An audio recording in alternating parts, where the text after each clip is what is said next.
जय हिंद। Punjabi Akademi Delhi, department of art culture and languages, Delhi सरकार और मिनिस्ट्री ऑफ कल्चर, भारत सरकार के सौजन्य से प्रस्तुत है अमर शहीद भगत सिंह जन्म शताब्दी समारोह के अवसर पर गाथा भगत सिंह की। गाथा भगत सिंह की प्रस्तुति में हमें कई सुप्रसिद्ध कलाकारों का सहयोग मिला है, जिसके लिए हम उनके आभारी हैं।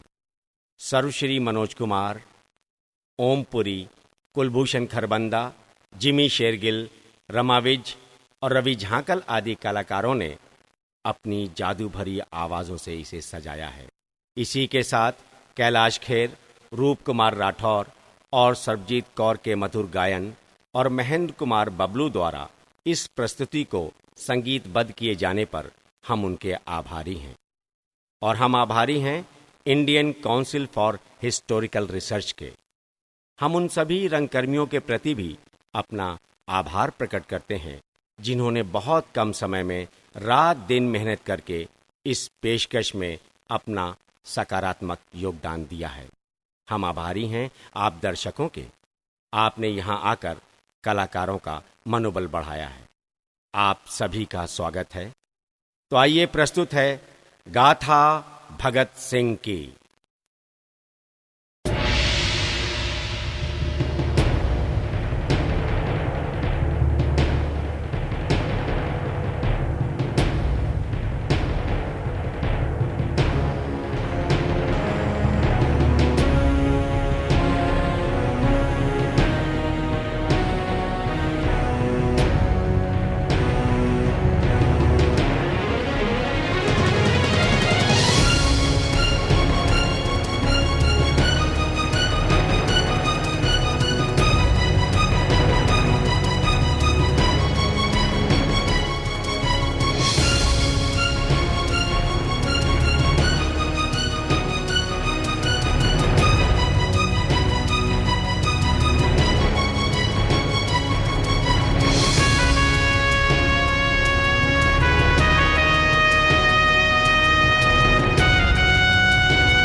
मैं भारतवर्ष हूं। पूरे 190 वर्ष ब्रिटिश सरकार की गुलामी सहन की है। गुलामी की घुटन और तिरस्कार के अंधेरों में मौत से भी बदतर वक्त गुजरा है। अपने आप को आजाद देखने का सपना मेरी आंखों में ही जम रहा।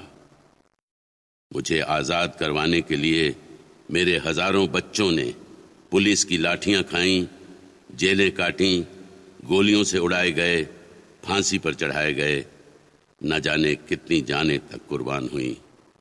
आखिर उनके खून ने रंग दिखाया, गुलामी की जंजीरें टूटीं और मैं आजाद हो गया। आज हम सब आजाद हैं।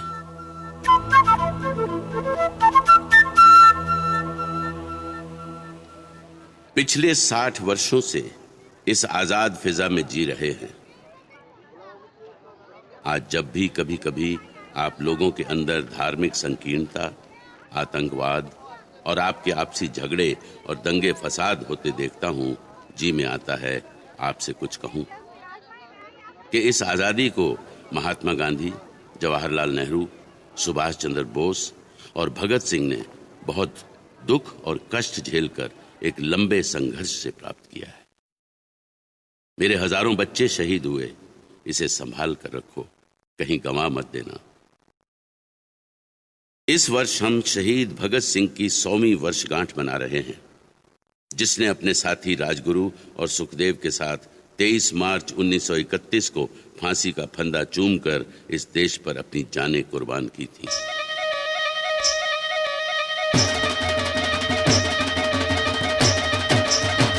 भगत सिंह का जन्म 28 सितंबर 1907 को हुआ था। मां विद्यावती, पिता सरदार किशन सिंह। सुखदेव का जन्म 15 मई 1907 लुधियाना, पिता रामलाल, माता रली देवी, और राजगुरु का जन्म 24 अगस्त 1908 गांव खेड़ा, जिला पूना, महाराष्ट्र में हुआ। पिता हरि नारायण राजगुरु थे। जब ये तीनों पैदा हुए, देश के विभिन्न हिस्सों में, खासतौर पर बंगाल, बिहार, यूपी, गुजरात और पंजाब में संघर्ष जोर पर था। अंग्रेजी हुकूमत के सताए हुए लोग जुल्म तले पिस भी रहे थे और सामना भी कर रहे थे।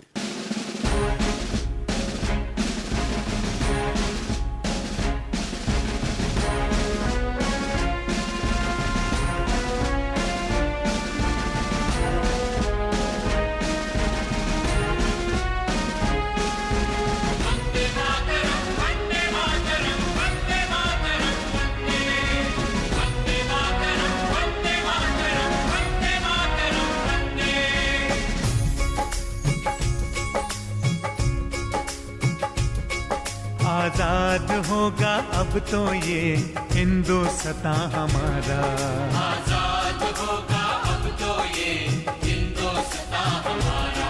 बेदार हो रहा है, बेदार हो रहा है, बेदार हो रहा है हर नौजवान हमारा।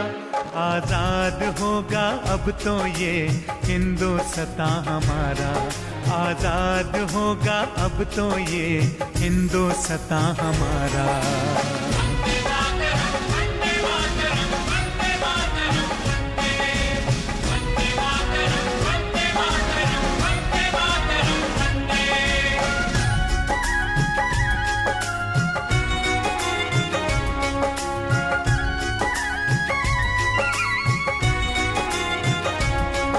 वो सख्तियां फलक बेआबूदा न रहना, वो सख्तियां फलक बेआबूदा न रहना।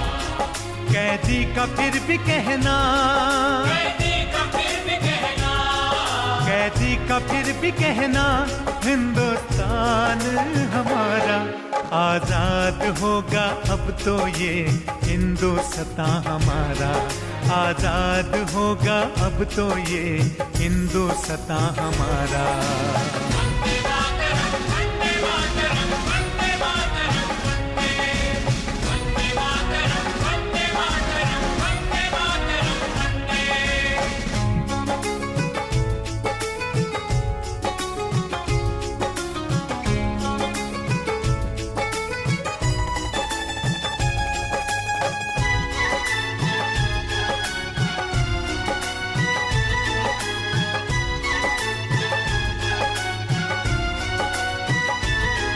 बीड़ा उठा लिया है आजादियों का हमने, बीड़ा उठा लिया है आजादियों का हमने। जन्नत निशान रहेगा, जन्नत निशान रहेगा, जन्नत निशान रहेगा हिंदुस्तान हमारा। आजाद होगा अब तो ये हिंदुस्तान हमारा, आजाद होगा अब तो ये हिंदुस्तान हमारा।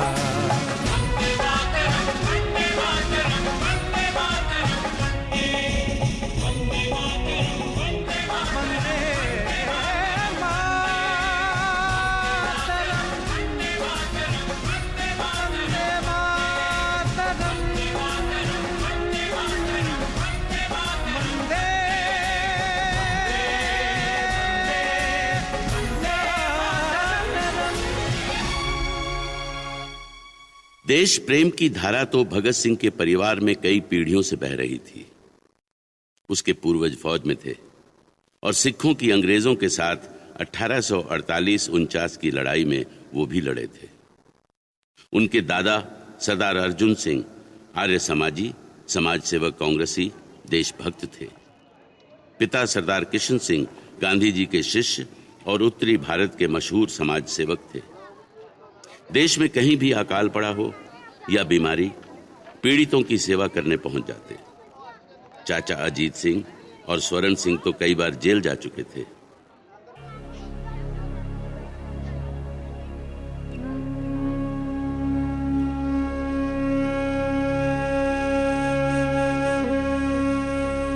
हे वाहिगुरु,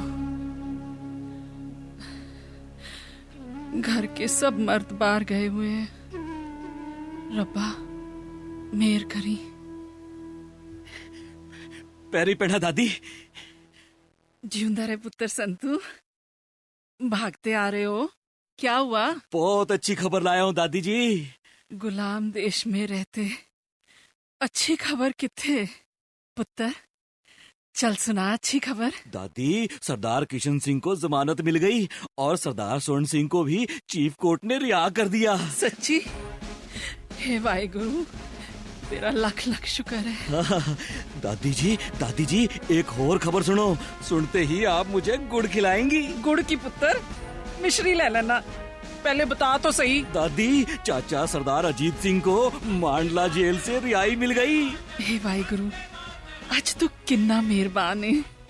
शुक्र है दाता।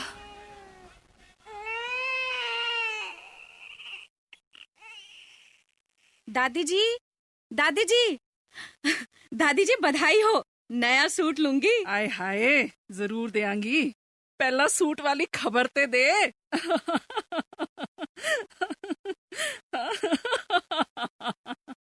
दादी, विद्यावती भाभी ने पुत्र जन्मे है, बड़ा ही सुंदर है। पुत्र? हे रब्बा, तू इतना दयालु कि आज मेरे सारे कष्ट काट दिए।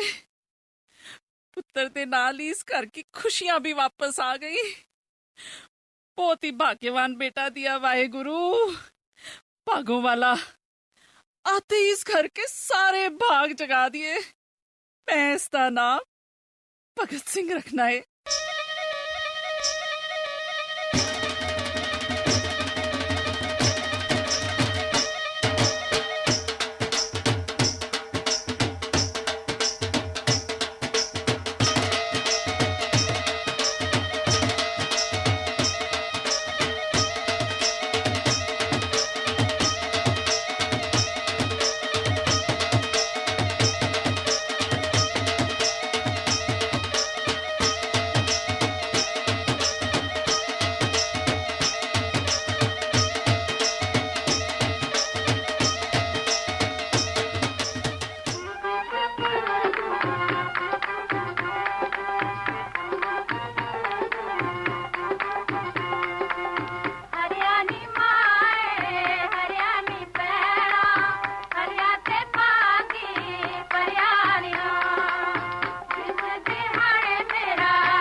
किशन सिंह जी, अपने अजीत सिंह तो विदेश चले गए। सुना है अब रास बिहारी बोस को आंदोलन का नेता बना दिया है। अच्छा है, अजीत बाहर जाकर हमारे संघर्ष के लिए दूसरे देशों में सद्भावना पैदा करेगा।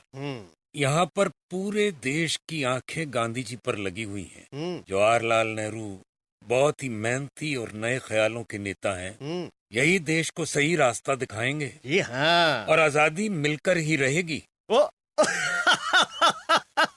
अजी वो भगत नु देखो, किसान बन गया है। ओए पुत्र भगत, क्या कर रहा है? बंदूका बीज रहा। बंदूका? किस लिए पुत्र? यहाँ से अंग्रेजों को भगाऊंगा। अरे वाह, आपका बेटा तो अभी से आपके रास्ते पर चल पड़ा है। अच्छा है जी, अच्छा है। मगर ख्याल रहे किशन जी, तुसी गांधी जी के चेले हो और ये बंदूक की बात कर रहा है। हाले तो ये बच्चा है, बड़ा होके समझ जाएगा कि सच्चा रास्ता केड़ा है। थोड़ा बड़ा हो जाए, गांधी जी के चरणों में बिठाऊंगा इसे।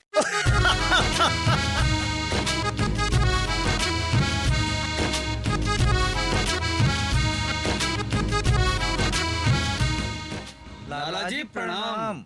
अरे आओ आओ, आज अचानक मेरी ओर। लाला जी, एक दुविधा है हमारी। दुविधा? कैसी दुविधा? यही कि हम किस रास्ते पर चलें, गांधी जी, नेहरू जी, आप वाले और लोकमान्य तिलक वाले, या फिर भैया ये या क्या, लाला जी से बात करनी हो तो खुल के करो, जिंदा दिली से करो, क्या दुविधा है? हमारी दुविधा ये है कि हम आपके रास्ते पे चलें या भगत सिंह के रास्ते पे, जो उसने करतार सिंह की बरसी मनाते हुए कहा था। हाँ, भगत सिंह की ललकार में एक चीख थी, एक गूंज थी। उसे और उसके साथियों को पुलिस वालों ने पकड़ा, पुलिस स्टेशन ले गए, समझा के चेतावनी दे के उन्हें छोड़ा। जब मुझे इस बात का पता चला तो मैंने उनको बुलाया। अच्छे बच्चे हैं, बड़े बड़े आदर से आए। मैंने सोचा था कि मैं इन बच्चों को, उनके मुखिया भगत सिंह को आसानी से समझा लूंगा। मैं वो समझने की बजाय मुझे समझाने लगा। एक बात है, उसके एक एक शब्द में समंदर की गहराई थी। बच्चों, जिनकी रगों में दौड़ता हुआ खून आग को भी आग लगा दे, उनकी सांसों से लावा फूटता है, लावा। आंखों में खून के आंसू समंदर में आए हुए ज्वार भाटा से भी ज्यादा भयानक होते हैं। और फिर ये तो भगत सिंह था, भगत सिंह। बच्चों, उसकी बात एक बड़ी हद तक सच तो थी, मगर हमारा अहिंसा पर विश्वास उससे भी पुख्ता। लाला जी, ये बात तो तब बनेगी जब अंग्रेज सरकार की गोलियां उन्हीं की छातियों पे चलेंगी, और वो जब चलेंगी तो मैं समझूंगा कि मेरा बसंती चोला रंग गया। मेरा रंग दे, मेरा बसंती चोला रंग गया। चोला। नमस्ते कह के वो चलता गया। जिस वक्त वो बोल रहा था तो मेरे अंदर मेरी आत्मा मुझे झंझोड़ रही थी और कह रही थी कि लाजपत राय, ये नौजवान, ये भगत सिंह इतिहास पढ़ने वाला नौजवान नहीं, इस सृष्टि पर इतिहास बनाने आया है। 8 अप्रैल 1919 अमृतसर में हिंदुओं ने रामनवमी का जुलूस निकाला, जिसमें अंग्रेजों के खिलाफ नारे लगाए गए। इस पर पंजाब का गवर्नर सर माइकल उडवायर तिलमिला गया। उसने पुलिस को लाठीचार्ज का आदेश दिया। डॉक्टर सत्यपाल और डॉक्टर सैफुद्दीन किचलू को गिरफ्तार करके किसी अनजान जगह ले गए।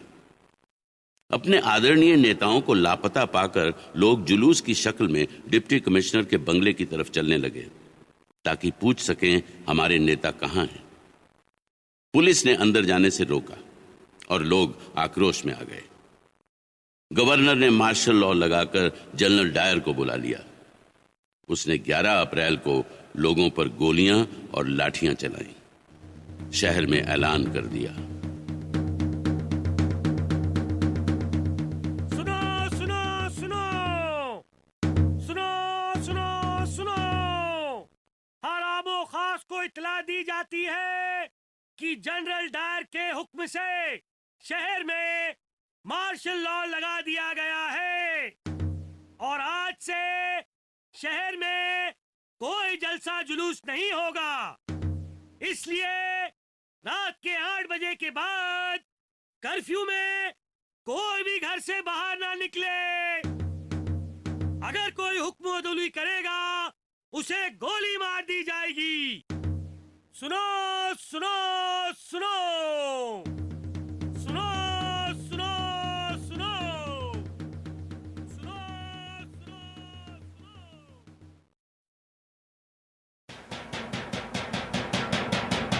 सुनो सुनो सुनो सुनो, अपने ही मुल्क में अंग्रेजों से डरना कायरता है, बुज़दिली है। कल 13 अप्रैल बैसाखी का दिन है। हरमंदिर साहब में कीर्तन होगा और जलियांवाला बाग में बहुत बड़ा जलसा होगा। बड़े बड़े सभी नेता आएंगे। अंग्रेजों द्वारा मारे गए शहीदों को श्रद्धांजलि देंगे। सब भाई बहनों से विनती है कि कल जलियांवाला बाग जरूर तशरीफ लाएं। सुनो सुनो सुनो सुनो सुनो सुनो सुनो सुनो सुनो। बैसाखी का मेला कहाँ करेंगे? जलियांवाला बाग चलेंगे। बैसाखी का मेला कहाँ करेंगे? जलियांवाला